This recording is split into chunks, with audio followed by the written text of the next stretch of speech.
Morning, Your Honor. So the court has properly reiterated the terms of the negotiation. I think since Mr. Ports went into some of the detail, I think it's important for the court to have some context and understand why this negotiation is the way it is.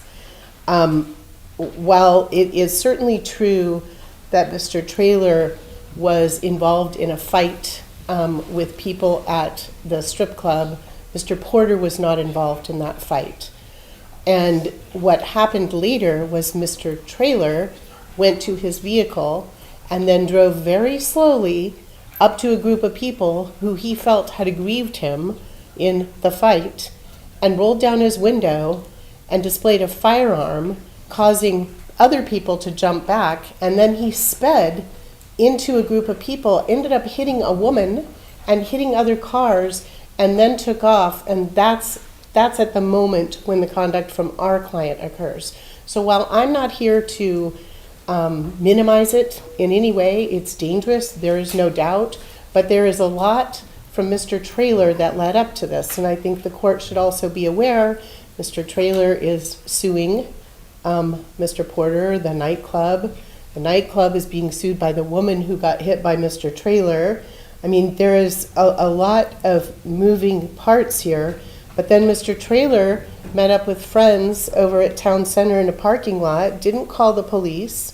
He was in his employer's work truck, and he must have realized the next day that he needed to explain why he got into an accident and hit these other cars in his employer's work truck, and only then did he decide to make a police report.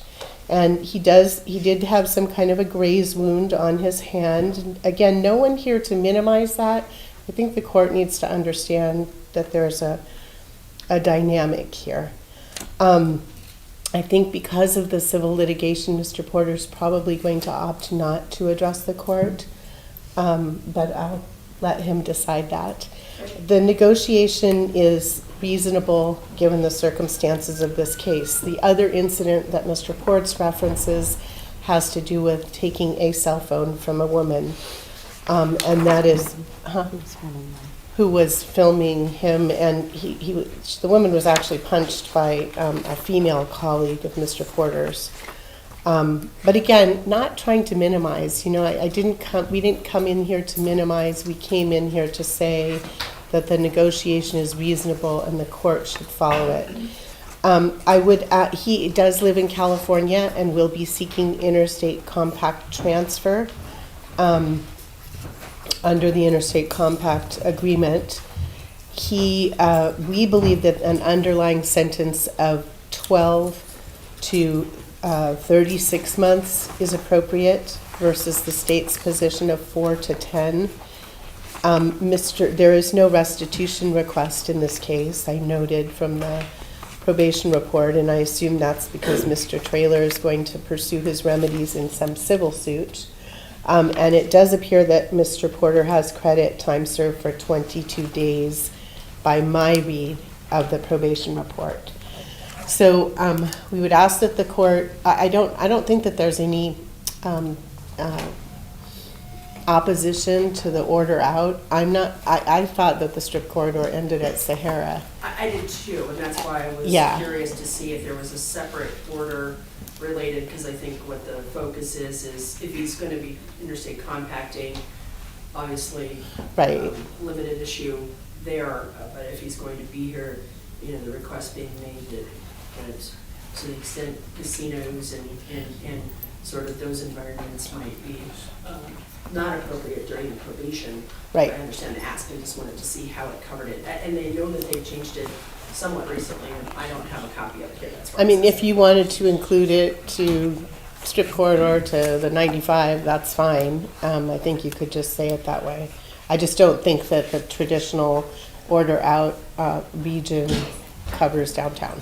But he's not otherwise seeking to not have the order out or be employed in those areas or anything like that? We're not opposing it. He doesn't live here, and it's fine, and that's fine.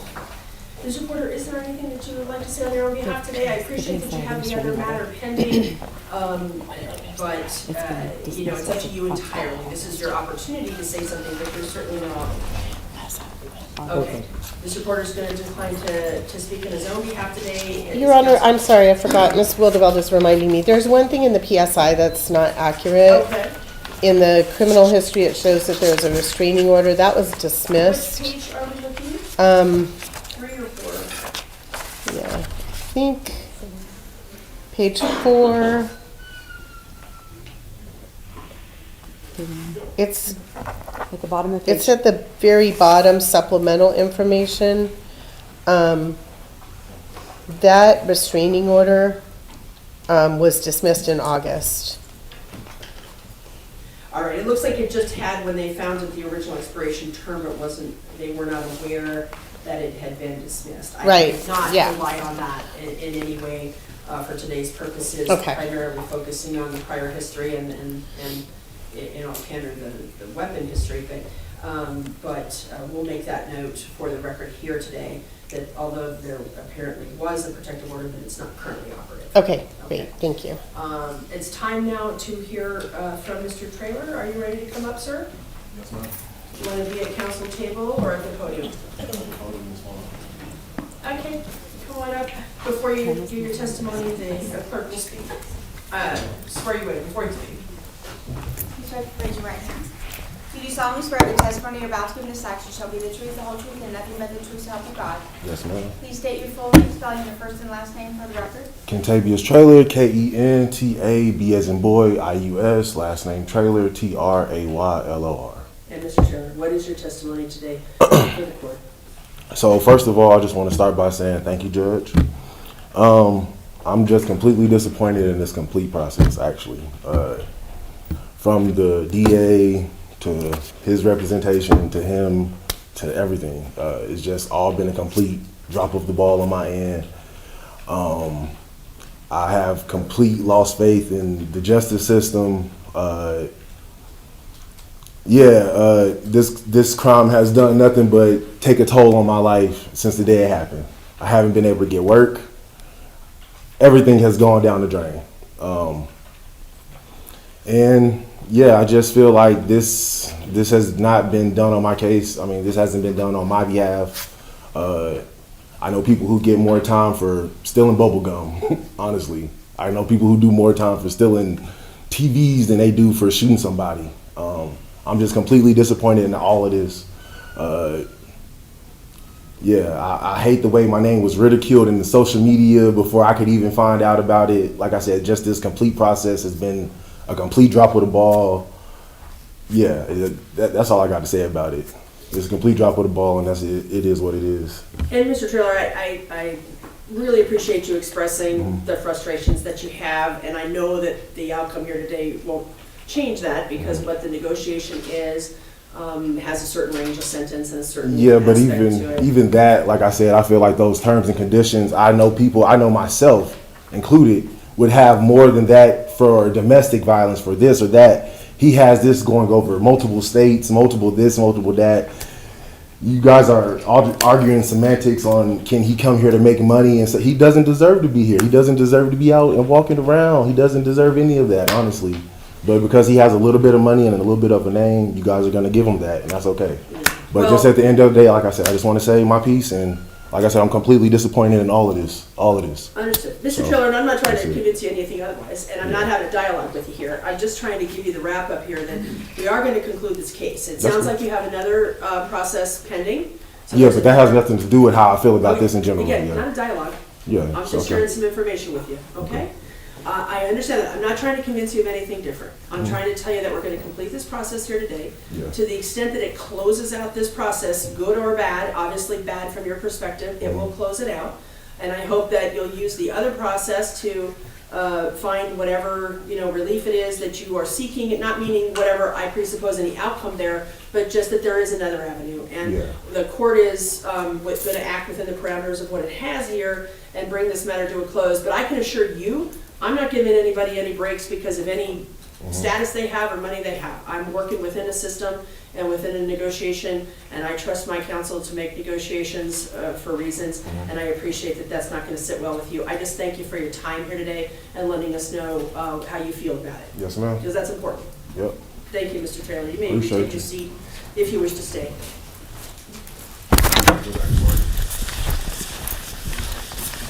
At this time, the court will proceed with the sentencing of Mr. Porter.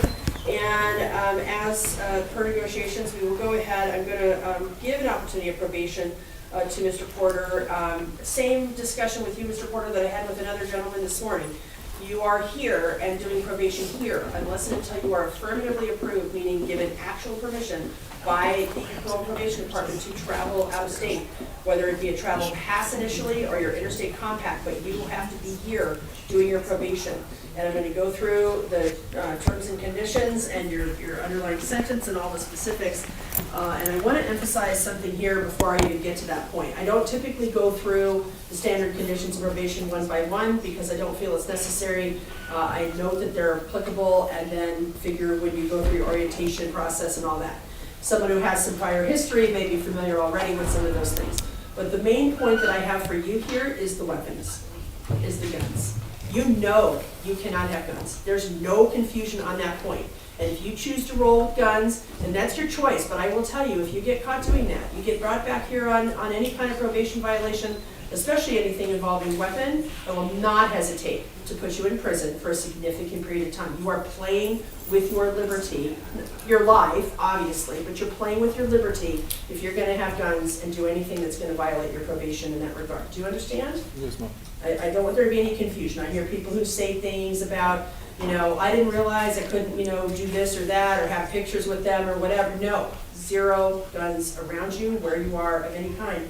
And that needs to be quite clear. Somebody just handed me the order out, and it looks like Sahara to Russell does not cover downtown. So I'm going to account for that. So I'm going to adjudicate Mr. Porter this time guilty of discharge firearm at or into occupied structure via aircraft or watercraft. His underlying sentence will be a minimum of 24, maximum of 60 months in Nevada Department of Corrections, suspended with probation not to exceed 36 months. He will have to pay the $25 return assessment fee, $3 DNA question fee, $150 DNA analysis fee. As we noted, no restitution being requested. We do have, I'm not going to impose a fine. I do have the standard conditions of probation, as I noted, including any weapon requirements applicable. Special conditions will include, and we'll just start there because that was the discussion, that he is ordered to stay out of the strip corridor. And he's also ordered to stay out of any gaming facility, institutions, or what would be indicated as the downtown corridor, the equivalent of the strip corridor. So effectively, and again, until he interstate compacts, he can only be in those areas if he has work application or some other legitimate basis to be there, not as a pastime, as a just killing time in the areas in any way, shape, or form. And so the order out is for the strip corridor and the downtown corridor. We will also require him to have no contact whatsoever with Mr. Traylor or his family. I appreciate that it sounds like others are having contact. I'm not going to say on your behalf, but directly, I mean, you're directing it, but clearly that's happening. To the extent that there can be any effort to ensure that Mr. Traylor is not being harassed for this situation or having contact, so be it. But your obligation is no contact that you initiate or that you initiate through anyone else by any means or medium of any kind. We want you to understand that I think impulse control counseling would benefit here as well to make better choices in the future in these circumstances. No use, possession, or control of alcohol or drugs, that includes marijuana. I take that very seriously for all probationers, so we have compliant probation. I want you to have structure to your probation, so full-time employment is required. Comply with any curfew that may be imposed. Report within 48 hours, so no later than Wednesday, to the probation department to get started on the process. Do not take for granted that you need to be doing all of these things and that somehow someone's going to look the other way on that. You need to report, you need to be compliant at all times. And in addition to the standard search clauses, I have one special search clause that any digital storage media that you have access to or use, including computers, handheld communication devices, network applications associated with devices, social media, remote search services are also need to search. You must provide all passwords, unlock codes, and account information associated with those items with or without a search warrant.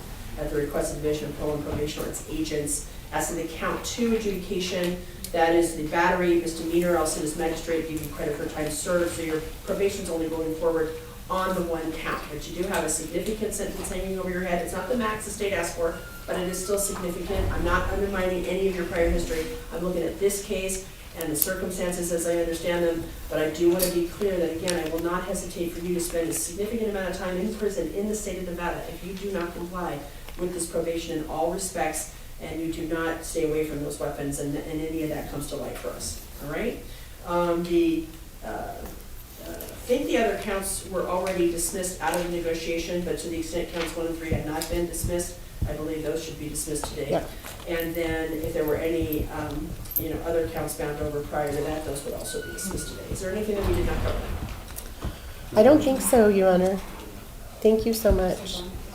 I had a bond. Oh, yes. Bond. So yeah, did forget that. Yes. Thank you for the court catching that. Yeah. All right, thank you, everyone. Thank you. Thank you, Your Honor. Nice seeing you. I have next up the Hughes matter on page 13.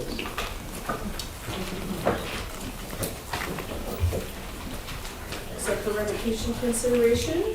Good morning, Your Honor. Jack, you can